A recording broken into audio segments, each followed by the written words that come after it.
I'm Charles McCain, and there have only been 4 novels written in the last 100 years with the German Navy as a backdrop, and mine is one, mine was the 4th.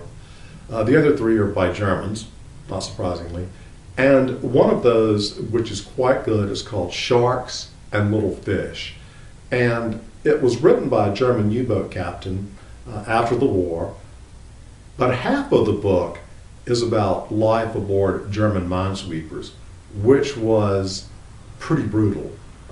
The Allies dropped an immense number of mines, the Germans did too, into the ocean. They dropped them from planes, they would shoot them out of submarines. Here again, the Germans did all this too. And the only problem with being on minesweeper duty is if you hit a mine, it exploded and it just blew the minesweeper to bits. Other than that, it was easy duty. All these ships were wooden, so they wouldn't, set off any kind of metallic or magnetic attraction of the mine.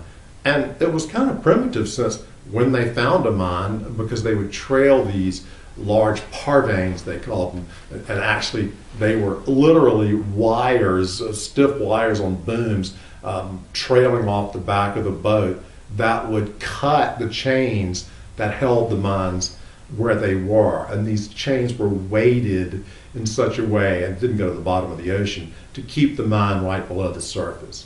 And so they would do that, and when one came up, they'd fire at it with a rifle until it blew up. I mean, this didn't seem very sophisticated.